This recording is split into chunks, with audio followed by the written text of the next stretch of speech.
আসসালামু আলাইকুম। আজকে আম্মু দুপুরের জন্য তৈরি পাকাবে, তার জন্য হচ্ছে গরুর গোস্তটা নিয়ে নিয়েছে। বাটা দিয়ে দিচ্ছে, পেঁয়াজ বাটা দিচ্ছে, বাটা দিয়ে দিবে,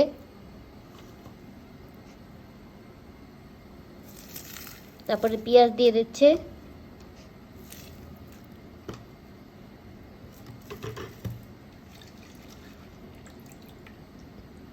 এখন তেজপাতা, গরম মশলা, দারচিনি, এলাচ যা আছে সব কাঁচামরিচ সহ একসাথে দিয়ে দিচ্ছে।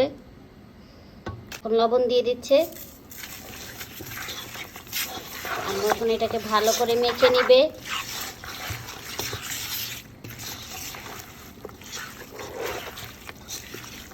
রান্নার সয়াবিন তেলটা দিয়ে দিচ্ছে।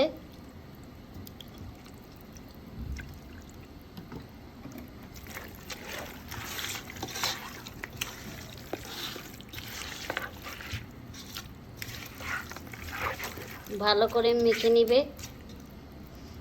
টক দই দিয়ে দিচ্ছে।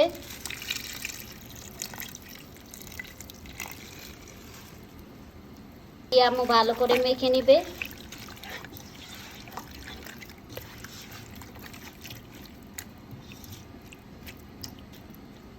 আজকে তেহারির পুরো প্রসেসিংটা আপনাদের সাথে শেয়ার করব।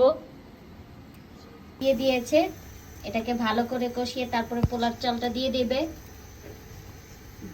মাটা দিয়ে দিবে কষার জন্য। কষানো হয়ে গেলে তারপর আমরা পোলার চালটা দিলে আরো ভালোভাবে কষাবো। তেহারির জন্য গোস্তটা কষিয়ে নিয়েছে, এখন হচ্ছে পোলার চালটা দিয়ে দিবে।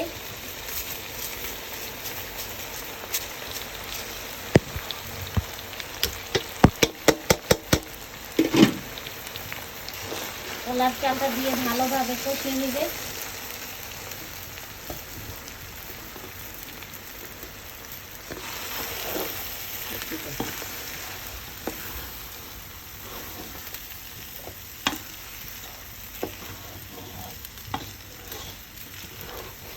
কষানো হয়ে গিয়েছে, এখন গরম পানি দিয়ে দিবে।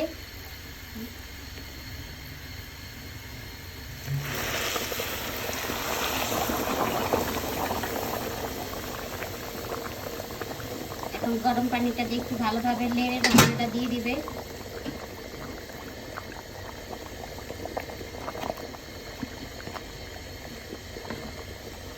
দিয়ে দিবে একদম পুরো হয়ে যাওয়ার পর তারপর আপনাদের সাথে শেয়ার করব। কাবাবটা আম্মু বানিয়ে ফেলেছে তেহারি দিয়ে খাওয়ার জন্য। হয়ে গিয়েছে।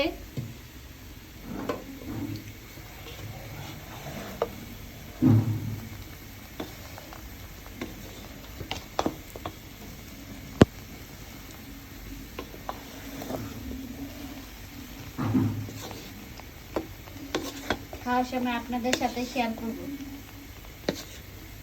আমি এটাকে এখন আরো অনেকক্ষণ দমে দিবি। এটা আমাদের তেহারিটা হয়ে গিয়েছে, টিকা কাবাবও হয়ে গিয়েছে।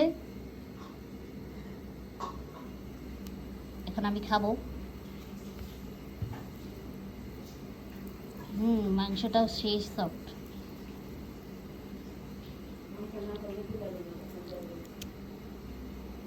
একটু শসা নিলাম, একটু লেবু চিপড়ালাম, বাস এখন হচ্ছে মজা। বিসমিল্লাহ।